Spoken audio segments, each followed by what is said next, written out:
Asianet channel ప్రేక్షకులందరికీ కూడా నమస్కారం. నేను మీ విద్యానంద శాస్త్రి, శ్రీ రుద్ర జ్యోతిషాల విశాఖపట్నం నుంచి మాట్లాడుతున్నాను. మనకి ఈ ఆగస్టు నెల 8వ తారీఖు వరలక్ష్మి వ్రతము శ్రావణ శుక్రవారము అనేటటువంటి ఒక గొప్ప పర్వదినము వస్తున్నది. ఈ వరలక్ష్మి వ్రతము అనేటటువంటిది ఒక అపూర్వమైనటువంటి వ్రతము. ఇది ఆడంబరం చేసుకునేటటువంటి వ్రతం కాదండి. ఇంటి అభివృద్ధికి, యశస్సుకి, ఐశ్వర్యానికి, సౌభాగ్యానికి సంబంధించినటువంటి ఒక పరమేశ్వరుడు, పార్వతీదేవి ఇచ్చినటువంటి ఒక అద్భుతమైనటువంటి వ్రత విధానము. ఇది మొదటిగా అందరూ తెలుసుకోవాల్సినటువంటి. ఈ వ్రత విధానం వలన ఏంటంటే మనకి ఇల్లు అభివృద్ధి చెందడం జరుగుతుంది. అభివృద్ధి అని అంటే ఇంటి మీద ఇల్లు కట్టడం కాదు, 4 మేడలు కొనడం కాదు. మీ ఇంట్లో సుఖ సౌఖ్యాలతో, అష్టైశ్వర్యాలతో, పిల్ల పాప అభివృద్ధితో, సౌభాగ్యంతో, మనశ్శాంతిగా మీ ధనంతో మీరు భోజనం చేసి ప్రశాంతంగా నిద్రపోవటం అనేది ఉంది. చూసారా? ఇదే సౌభాగ్యము. అంతేగాని 10 ఇల్లులు కొన్నాం, 10 స్థలాలు కొన్నాం, 10 కార్లు కొన్నాం, ఇది కాదు సౌభాగ్యం. మనశ్శాంతి ఎంత ఉంది? సరిపడే ఐశ్వర్యం ఉందా లేదా? ఏదైనా అతి సర్వత్రా వర్జ్యేత్. ఎక్కువ ఐశ్వర్యం వచ్చినా కూడా అది మనకి మనశ్శాంతిని ఇవ్వదు. అయితే ఈ వరలక్ష్మి వ్రతం అనేటటువంటిది ఈ శ్రావణ మాసంలో ఎందుకు పెట్టారు అని అంటే దానికి కూడా ఒక కారణం ఉంది. ఈ శ్రావణ మాసాన్ని సావన్ మాసం అని కూడా అంటారు. ఇది పరమేశ్వరుడికి అత్యంత ప్రీతికరమైనటువంటి మాసము, కార్తీక మాసం కంటే కూడా. ఎందుకు అనంటే ఇది వర్ష ఋతువులో వచ్చేటటువంటి మాసం. ఈ వర్ష ఋతువులో ఏమవుతుంది? వర్షాలు పడితే పంటలు పండుతాయి.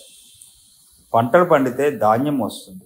ధాన్యం వస్తే మనకి ఆహారం, ధాన్యాలు అనేటటువంటిది పుడతాయి.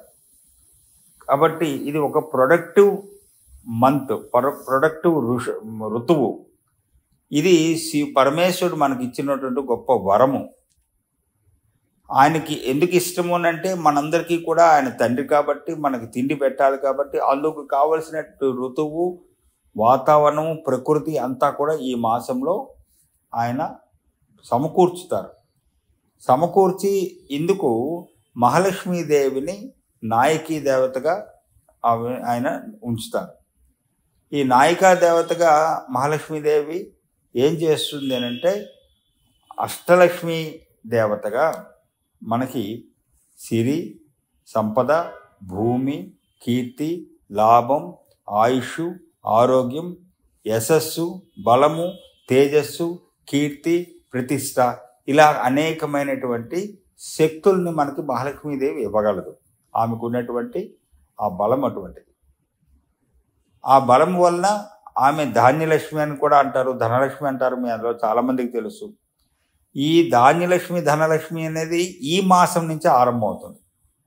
అందుకు ఈ మాసము లక్ష్మీదేవికి చాలా ప్రీతికరమైనటువంటిది. ఈ ప్రీతిని శివుడు, పరమేశ్వరుడు లక్ష్మీదేవికి వరముగా ఇచ్చాడు. ఈ వరం అందరికీ కలిపి మన ప్రజలకి ఇది వరం అవుతుంది. వర్షాలు పడడం వలన మనకు పంటల వలన ధనము, ధాన్యము రెండూ వస్తాయి. కాబట్టి మనం సుభిక్షంగా బ్రతకడానికి, ఏ లోపము లేకుండా బ్రతకడానికి మనకి పరమేశ్వరుడు చక్కనైనటువంటి ఆహారము, నిల్వ ఉండేటువంటి అవకాశము ఇస్తున్నాడు.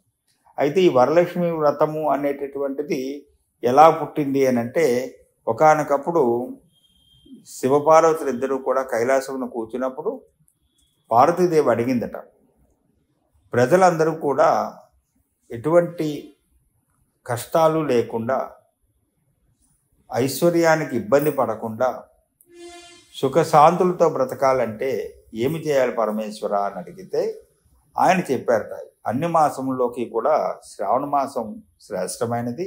ఈ శ్రావణ మాసంలో వర్షాలు పడి పంటలు పండే అవకాశం ఉంది కాబట్టి, ప్రజలు సుభిక్షంగా బ్రతకడానికి అవకాశం ఉంది కాబట్టి ఈ నెలలో మహాలక్ష్మీదేవి స్వరూపమైనటువంటి వరలక్ష్మీదేవి యొక్క వ్రతాన్ని ఎవరైతే ఆచరిస్తారో వారికి ఎటువంటి లోపము లోటు లేకుండా ఉండేటట్టుగా ఒక వ్రతాన్ని పరమేశ్వరుడు పార్వతీదేవికి బోధించారు.